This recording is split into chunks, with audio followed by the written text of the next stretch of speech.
Hi everybody, it is August 29th, Thursday. I've missed a week. That will happen from time to time as I am traveling and working. And last week I was in Los Angeles at the 20th reunion of the cast of Free Willy and the showing of the movie Keiko, The Untold Story. It was an amazing event. They bussed in three sort of communities of young children. They had gotten a grant who had never seen a Free Willy on the big screen, and my son Jeremy, our son Jeremy, had never seen it on a big screen, and there I was looking 20 years younger with big curly hair, and the movie still holds up. It's such a wonderful film, and it really was a game changer for the whale that played Willy, Keiko. It freed him. So what I love about that is that there's a lot of cynicism about the entertainment industry, and it does have the power to change the world, and in this particular instance it did that, and I'm very, very proud of being part of that film and being part of that movement. And it was amazing to see the boy who played Jesse, Jason Richter, who was 30 years old, and there's my son, our son, 14. It was just amazing, and everyone looked great. Of course, everyone looked the same. And so that was where I was. And today is the first day of high school for our son, which is very exciting. Some of you have fond memories of high school. Some of you don't have fond memories of high school. That was the dog. That's my husband. I heard from a viewer that there's a little bit of noise. But, you know, it's my house. And I'm a mom, and I'm a homemaker as well as an actress. So you're going to hear all of that. I don't know who that is. Anyway.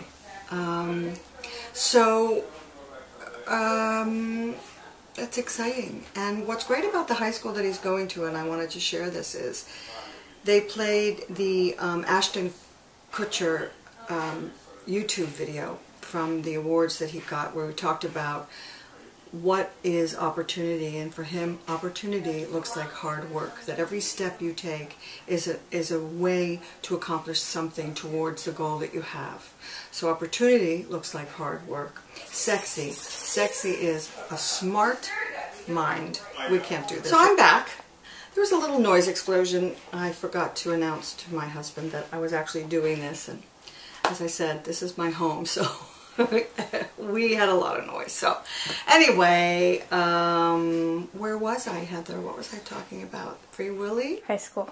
Oh, high school. Ashton Kutcher. Oh, Ashton Kutcher. So he was on to sexy, which is being smart, being generous, and being kind. That's sexy. And the third thing was that think outside the box, essentially, that you create your life. Nobody creates it for you, and people can live in your dreams. You don't have to live in other people's dreams. And I just thought that was a fabulous way to connect to the high school students, because most of them had probably already seen that, which made me feel like the school is entering their world. And strangely, that has to do with acting, because you have to put yourself in somebody else's shoes to understand them. And I love that his high school message is, we're putting ourselves in your shoes, and then we're going to inspire you, because you inspire us. So I love that. So now, I'd love to answer the questions that you all sent to me. Heather. Yeah, I have to get back to them. Here she comes, here she comes. All right. Question 1. What types of books do you like to read? I love autobiographies of women that we haven't heard about. I love to find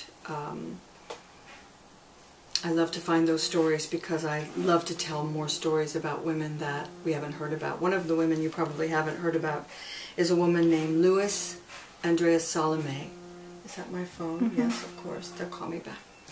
And it's my agent.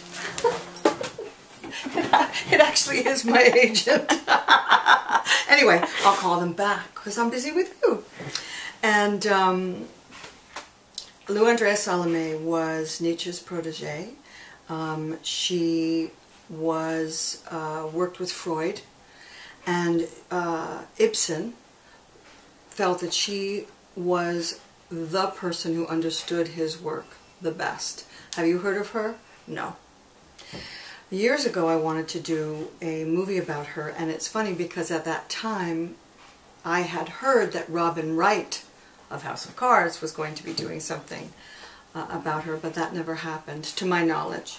So she's an amazing woman. So I love to read books about women that we don't know about. The other books I like to read, there's two other books I like to read, books that have to do with spiritual thought and spiritual practices, and then the other kinds are page turners, where for me a book is a great book if I can't put it down. So now I just got a message. So those are the kinds of books that I like to read. Would you ever consider doing a theater production in Canada?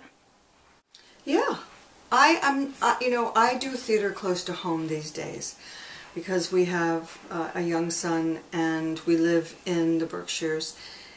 Being in New York and doing theater is very challenging for either one of us because we wouldn't see our son, and that's not fun for me. So I could do a summer production because I could bring the family with me. So yeah, I would consider that. Is there a favorite character you would love to play? I would love to play Eleanor of Aquitaine. As I've just finished doing Lion in Winter, I would love to not play the real Eleanor of Aquitaine because I feel like there is a version of her in Lion in Winter, but there's so much more about her that I'd love people to experience. I did a one-woman show a while ago on her, and directed by my dear friend Hope Fitzgerald, who I'll be talking about in a minute. And the reason why I wanted to play her is because she was an amazing matriarch. She was the longest living monarch in Europe. She lived till she was in her 80s. She outlived everybody.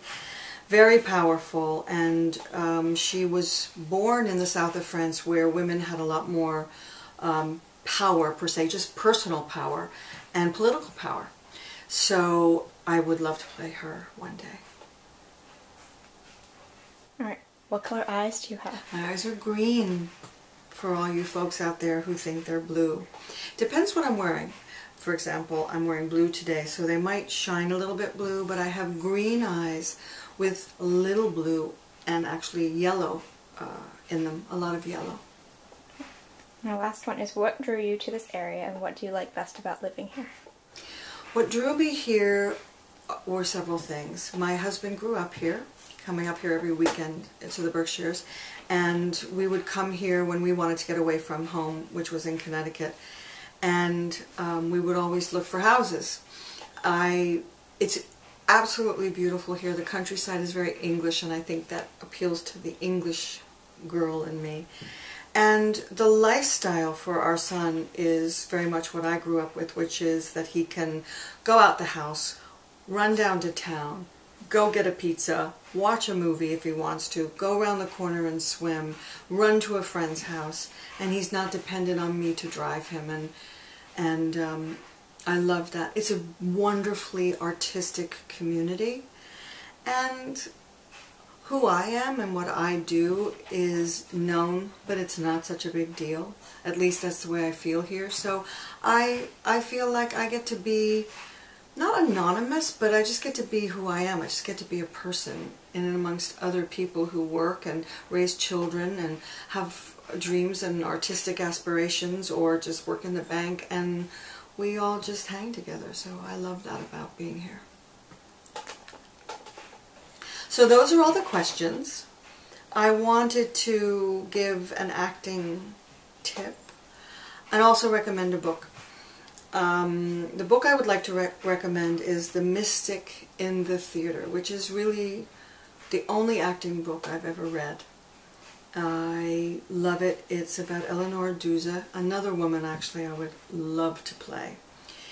She was Sarah Bernhardt's contemporary, and they both had very interesting approaches to acting, both very sound. One, Sarah seemed to be, from what I understand and have read myself, outside in. And Eleanor was more really building the fire from inside a character, not very much relying on makeup or hair or costumes, which honestly I love. So for me, I like both, because when I put on a wig or I do my hair or I put on the costume of my character, the shoes, the dress, whatever it is, the makeup, it's for me artistically like the next layer after I've created the internal life. And that's what I wanted to talk about today, which is why I'm recommending her book.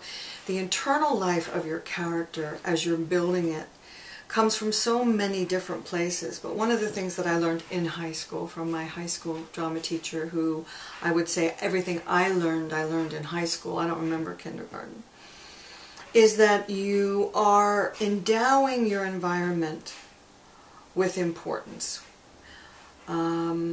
You have an apartment, you have a picture in a frame. What does that mean to your character? You have a raincoat. Where did you get it? Is it your favorite? Did you buy it? Did somebody give it to you? How long have you had it? The room that you're in. Did you pick out that chair? Did somebody pick it out for you? So you're endowing your environment with connection. And that helps build your connection to the stage. And you want to feel very comfortable in your environment, or you don't. If you're in a prison, you don't. If you are in someone else's apartment, everything is strange. Or maybe there's something in the apartment that you don't see that you gave your guests and you wish it was there, because that means they don't like you as much as you thought they did. So those ways of creating connections to your environment are very important. The other thing that works on the inside, and I'm sure you've all heard of this, is subtext. What are you thinking behind the lines that you're saying? Because one of the most effective and beautiful and important things that happen on stage is what happens in the pauses, what happens between the lines, while you're listening to your partner, or while you're just pausing between a sentence. Keeping your thoughts active behind the lines. What are you thinking behind the lines? Because we all are. Keeps you very interested and interesting while you're acting. So those are my tips for today. I wanted to talk a little bit about this portion of my necklace, because I have a feeling you might ask, because I combined it, as you see. This is an infinity sign, which you usually see this way. And my dear Heather is wearing them on her ears because they're one of her favorite symbols. And on my website, you see it on my website, which Heather just did, not knowing that it is my favorite symbol besides the yin-yang sign. And so the infinity is an age-old symbol. I've loved it for a very long time. But this particular piece comes from my dear friend Hope Fitzgerald's organization called Wave Energy Evolution. She has a website, www.we-infinity.com. I'm sure Heather will figure out a handy-dandy way to put it there for you. She's so clever. And she uses this as a transformative tool, and I wanted to let you all know that if you're interested in that, you can go there, or if you're just interested in having the piece of jewelry, which is really lovely, you can go there for that. And my fun tip for today, actually something I learned yesterday from my husband. Jeremy and my husband and I were sitting down to have dinner, and he said, did you know that they took a survey of successful people from all different walks of life? And one of the things, in fact, the one thing they all had in common was that they sat down to dinner with their families. So I don't know how you would implement that in your life. If you're raising a child, have dinner together. If you're not, have dinner with friends a couple of times a week. I believe what it does is it makes you present and accounted for, and you don't feel alone, and you feel like you can talk to people, and you feel like people are paying attention. And whether sometimes dinners go well, sometimes they don't. You know, sometimes you're fighting with your siblings, sometimes your kid doesn't want to sit at the table, but you can have an impact and let your child know that you're interested, whether they like it or not. And your friends can let you know, and you can let them know, that their presence in your life and what you're interested in and what you're doing is important to you. So that's my fun fact of this Thursday. Thanks so much for listening, and I won't see you next week because I'm shooting House of Cards, but I'll be back the following week. Thanks so much.